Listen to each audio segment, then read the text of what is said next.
কিন্তু ক্যাসেটটা নষ্ট হয় না, এটা বোঝা গেছে। রেকর্ড পুরাতন, কিন্তু ক্যাসেটটা তরতাজা আছে। আচ্ছা, স্টেজ থেকে একটা প্রস্তাব রাখা হয়েছে। সাধারণত মানে ক্যাবিনেটের কোন প্রস্তাব পার্লামেন্টে পাশ করতে হয়, তা আমরা একটা প্রস্তাব এখানকার পাশ করতে চাই। এখানকার দুইজন প্রভাবশালী উপস্থিত স্টেজ সদস্য প্রস্তাব দিয়েছেন যে এককালে যিনি শ্রেষ্ঠ গায়ক হিসেবে অন্তত নিজের পরিমণ্ডলে ভূমিকা রেখেছেন, সেই গায়ক ঢাকা মহানগরী জামাত ইসলামের সিটি আমির, মহানগরীর আমির সাহেব, ওনার কণ্ঠে গান শোনানোর, মহানগরীর সিটি আমির বলছি আমি, মহানগরীর আমির সাহেবের কণ্ঠে একটা গান শোনানোর প্রস্তাব আছে। আপনারা কি এর সাথে একমত? তাহলে এবার প্রস্তাবটি পাশ হয়ে গিয়েছে।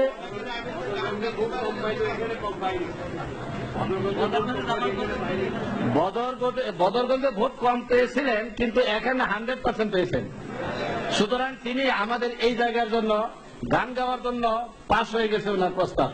এখন এটা মাজারুল ইসলাম ভাই আপনাদের সামনে ওনার একটি ফিক্সড গান আছে, সেটা পরিবেশন করবেন। তাহার ভাই বলতেছেন যে গানও যাবে, চায়না ভাষা বক্তৃতা করবে। আসসালামু আলাইকুম ভাই, আমি তো বাথরুম সিঙ্গার, কারণ বাথরুম নাই কিছু নেই, এমনি মুসিক গান গাওয়া।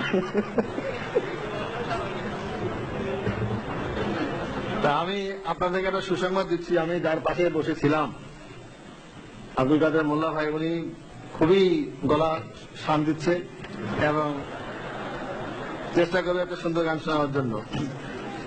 তা আমার একটাই গান, যদিও অনেক গান বাথরুমে গাই, কিন্তু এই গানটা এখানে মনে থাকে না। শিবিরের সম্মেলনটা এমন সময় চলে আসে যে গান শান দেওয়ার সময়ই থাকে না, মনে থাকে না। তো ইনশাল্লাহ সামনে বার যদি সুযোগ পাওয়া যায় তা গাওয়া যাবে।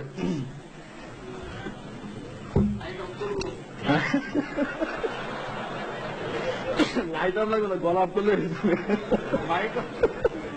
অত মাইক অফ করলেও হয়ে যায়।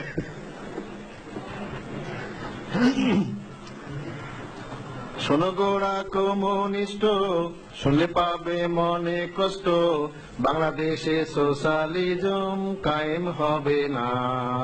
শোনো গোড়া কমিউনিস্ট, শুনলে পাবে মনে কষ্ট, বাংলাদেশে কমিউনিজম কায়েম হবে না। লেনিনের ওই থিওরি আপন দেশে হইল চুরি, লেনিনের ওই থিওরি আপন দেশে হইল চুরি, সবেদলানা কি বলিল তাও কি জানো না।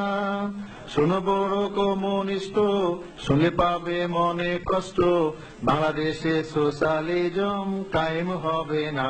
আসসালামু আলাইকুম।